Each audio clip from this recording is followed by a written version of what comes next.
All right, so the first step, and I put these in here, you know, from after a while I quit asking you what these are, but I put them in there because you just have to solve these. Before you can solve these inclined plane problems, you have to find parallel, perpendicular, and then ultimately you'll have to find if there's a coefficient of friction, right? This is a frictionless plane, but still. You'll have to find a couple friction forces, right?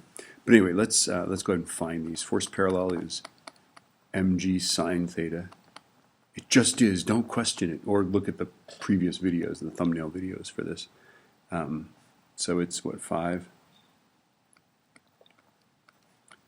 times 9.81 times sine of 47. I hope you appreciate how much that looks like a 47-degree angle, right? I actually took a protractor to the screen of my computer to ensure verisimilitude here. Okay, so let's see, 5 times 9.81 times sine 47. I'm going to store this in my memory register A. I go store alpha A.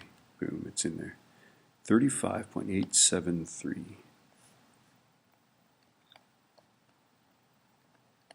So 36 looks good for that, right? And that's newtons, and that's going to be a force that just acts down this plane, right?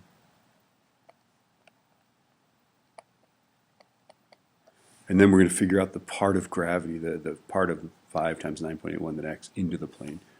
Okay, so force perpendicular is equal to mg cos theta.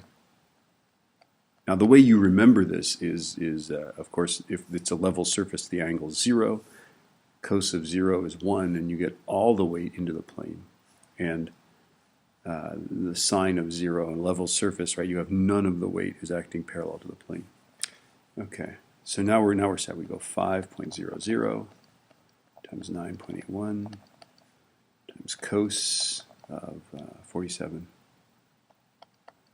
And I'm going to store this in memory register B just for fun. 5 times 9.81 times cos 47. And I go storage alpha B, and then I don't need to write that number down actually. Here I'm writing it down for you, 33.452.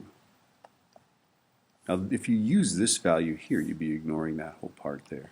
So that would be bad. Now in this problem, this is not really a very useful thing.